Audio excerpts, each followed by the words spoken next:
Rockaways Productions presents The Casey Waters Show, episode 484, A Dry Planet. Hello, I'm your host, Casey Waters, and today I got Meryl with me again, my cat. I don't know if he's in camera range or not, but he is purring. So maybe you might hear a little purring from time to time during the show. Well, that's why, because Meryl is with me. So, today I will continue with the meaning of the Matrix. Here, I look at the possibility that reality isn't real, that somehow we're living in a very advanced, sophisticated simulation. In a sense, we're in a game of sorts. Well, what does this all mean? Well, I'll look at that. Later on, it's a dry planet. Here, I look at planet Earth and climate change, and that how climate change is creating a drier world, and what we might be able to do about that. Today's show will feature background footage from some of the hiking trails in Montreat. Montreat is just north of Black Mountain, North Carolina.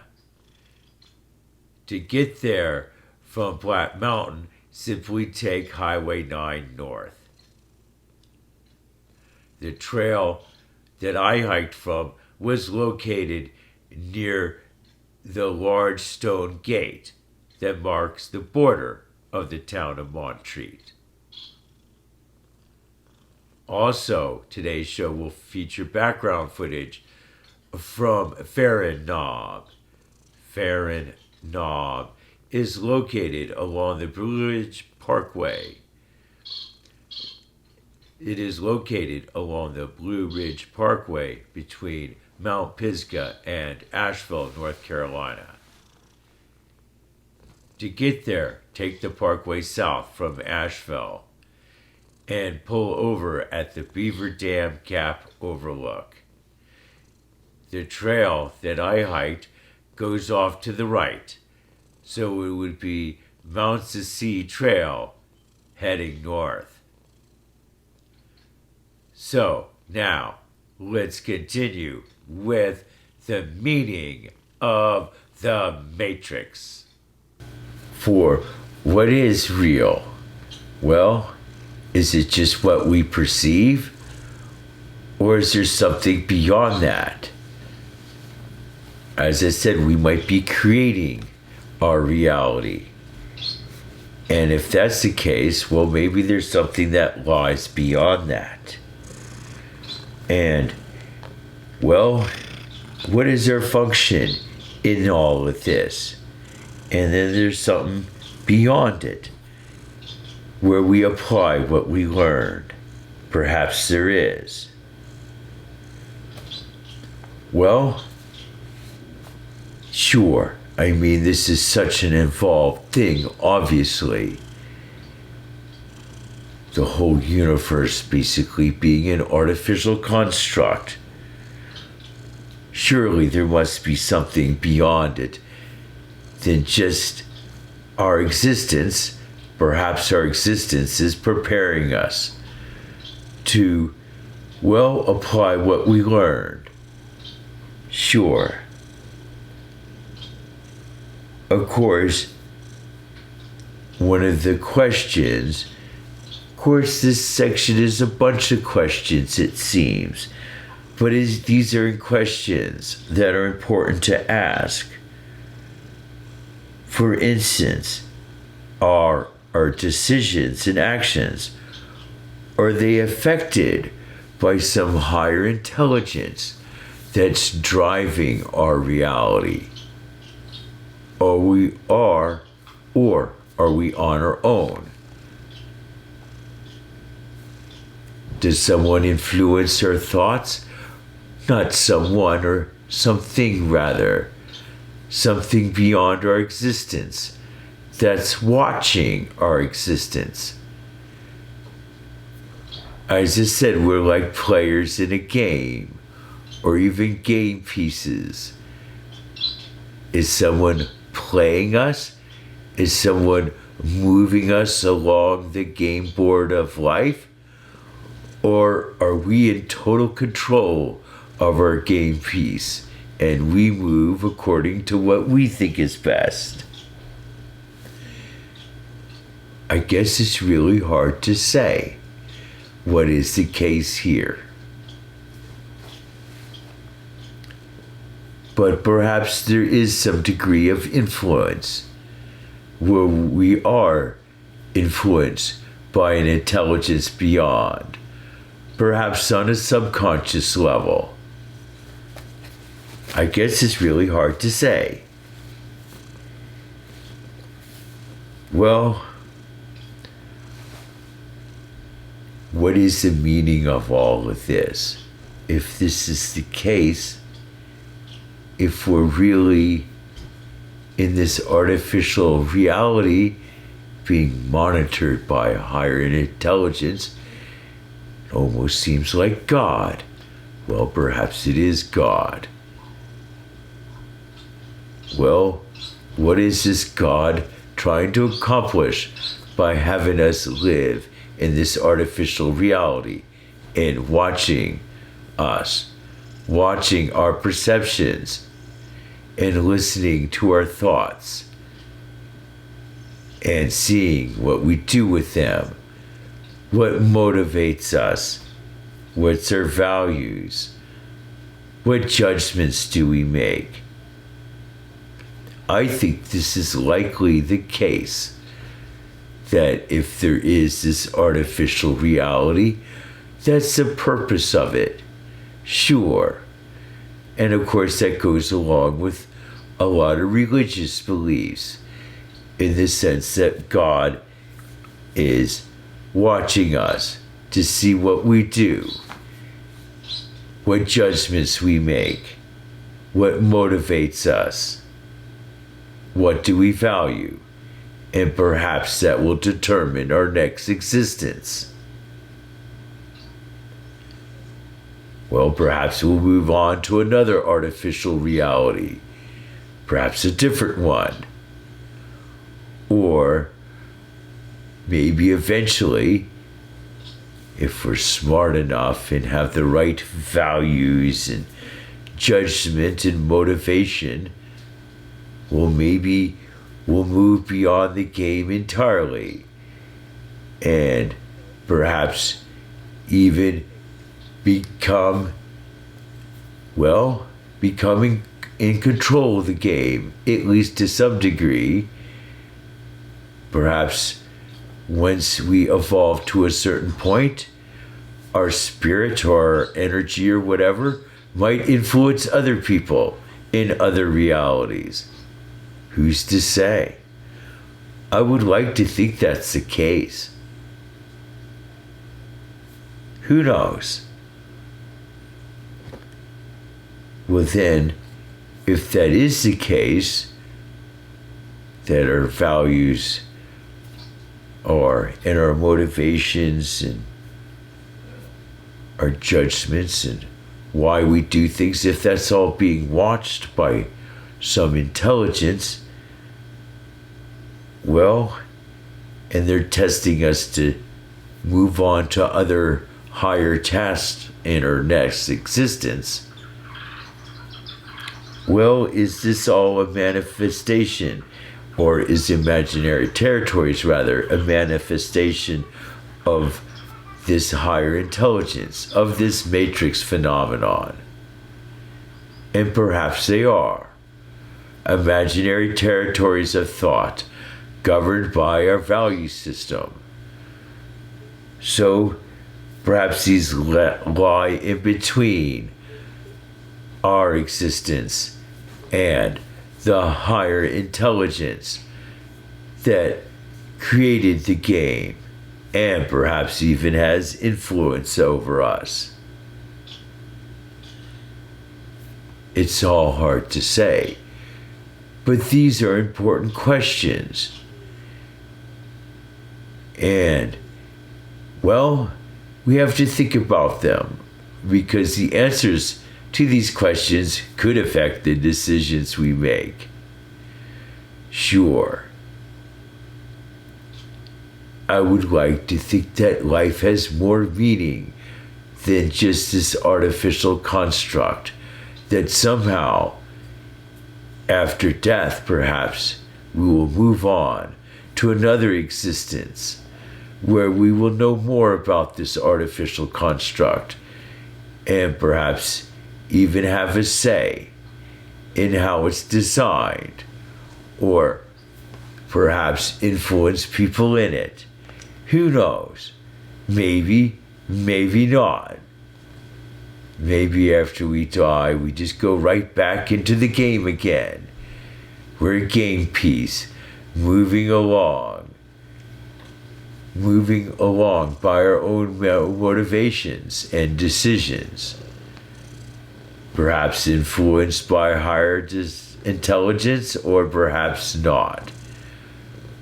Perhaps we have to evolve all alone with no outside influence by a higher intelligence, but it all being up to us to move ourselves forward spiritually and to really figure out for ourselves what's going on, what the meaning of life is, and what our values and motivations should be, and why.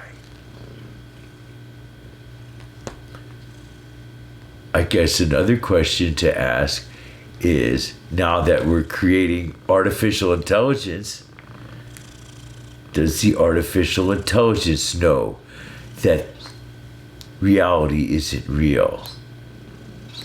And if artificial intelligence knows that already, well, how might that affect how artificial intelligence interacts with humankind?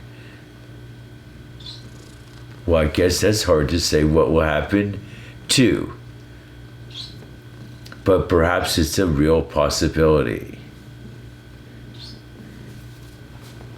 So there's a lot to think about here. About reality not even being real.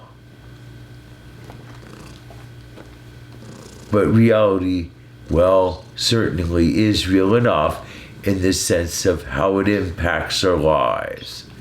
And so we have to keep that in mind and be careful with our decisions and actions. Sure, we want to put ourselves on the best path going forward spiritually. Perhaps one day we'll realize what this is all about. Sure, we'll realize what reality is, and we'll realize our place in it. Perhaps if we're lucky, we'll learn this while we're alive. But if not, I guess we'll figure it out after we die. The true nature of reality. And the answer to the question, is reality real? Well, who's to say? And who's to say what is the meaning of the Matrix? Now it is time for a dry planet. Here I look at planet Earth becoming more dry due to climate change caused by the activities of humankind. More carbon dioxide and other greenhouse gases such as methane in the atmosphere trap the Earth's radiation as it tries to escape to outer space. Well, these greenhouse gases capture the long wave energy radiating from the Earth and radiate it back down to the Earth, thus warming the planet. Normally, more of the radiation would escape to space, leading to a cooler planet. So, we're dealing with this, with climate change, global warming. But what they don't talk about is global drying. Sure, things are becoming more dry, and I'll explain why in a little bit. But first, let's look at some of the consequences and effects of this dryness. I'm assuming you have observed it for yourself. For the situation is widespread. It's not getting drier here in western North Carolina. Well, it is, but it's becoming drier in a lot of other places, if not most other places. So, this could create havoc for agriculture and create havoc in other ways. So, we start, with agriculture, with the soil. Well, what's happening to this soil?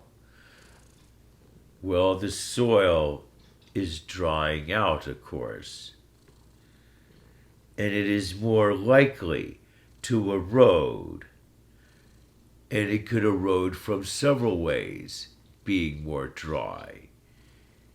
It could simply blow away in the wind. I guess this happened in a huge way in the Dust Bowl of the 1930s in the Midwestern United States. So there, well, the same kind of wheat was grown. And then there was a drought, and the wheat died, or a lot of it died. And then they had all this barren fields, and the soil started to be carried away by the wind. So, with this drying soil, well, as I said, it's more likely to be carried away by the wind. But even the water, sure, a good heavy rain suddenly coming in, even if the soil's dry, it might be loose, and whatever portion is loose of the soil will erode quickly, especially in heavy rain. So we have this dry soil, more likely to erode either from wind or rain. Where moister soil would have less erosion from the wind, the moisture would keep the soil holding together and less likely to blow away. And this is true even with the rain. The moisture will hold the soil together with less of it falling off and breaking off as the rain hits it. Where dry soil, especially if it's powdery, can quickly be broken apart by large, heavy raindrops hitting it suddenly. Sure. But there's more to the soil than just erosion. Of course, let's get specific here.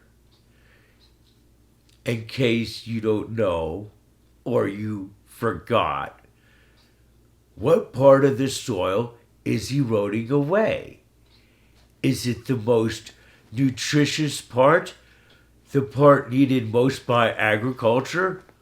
Why, yes, it is. Sure. The topsoil, the soil layer on top, often contains the most nutrients. And of course, the soil layer on top is the first to go in erosion. And so, but there's the soil microbiome as well. There's all sorts of bacteria, fungus, and even worms and insects, and I guess other things that live in the soil on a microscopic level. Well, this microscopic biome of fungi and bacteria and little insects and worms, well, that helps with agriculture. Well, if it's the right kind of microbiome, and with the dry soil, well, that's going to change the microbiome, probably driving away a lot of the worms and bacteria and fungi and so on. And the soil might not be as useful to the plants once these changes occur to the microbiome due to dryness. So the dry soil changes in relation to wet soil. And it has a different kind of structure as far as fungus and bacteria and little nematodes. That's what those little worms are called, nematodes. Well, you might have different kind and amount of nematodes in dry soil compared to wet soil, and that might have an impact on agriculture. But of course, it goes beyond agriculture. These planetary changes due to dryness. 4. There's changes to all sorts of plants, not just agricultural plants, of course. And you can see this. First, there's probably a lot less moss. Sure. And in addition to that, there's less of other plants, perhaps less of most plants in a drier situation. And of course, there might still be plants, but they might be different kinds of plants, where certain plants that thrive in moist conditions might become more rare as things dry out, and plants that are common in dry conditions might become more abundant. Sure. And so things are changing. And these plants, well, obviously, they affect wildlife too. And so even the animals change. Different animals like different moisture conditions. So you'll have less moisture-loving animals and more dry-loving animals moving in. Do you notice it? These changes in plants and wildlife? Well, I notice at least the changes to the plant life when I go hiking, as I notice the soil is more dry and there's less moss and even different kinds of plants.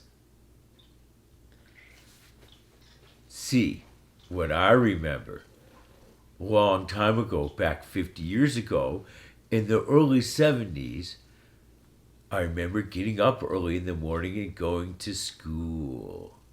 Sure. What was the weather like? Well, it was often foggy. Sure, and often dense fog in the early morning. Now, there seems to be fog less often in the morning here in western North Carolina. Less fog because there's less moisture. Less moisture means less water. This could be a major problem. Sure.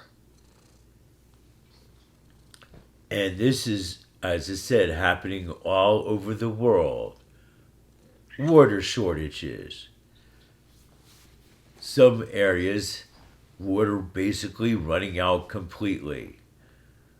Other areas, the water is being drained very rapidly. And although some remains, the question is, how long will it last? A great example of this is the Colorado River. Certain lakes along it, like Lake Mead, had their water level drop significantly over the last 20 years, perhaps by 100 feet or more. At least 50 feet, giant drops in water level.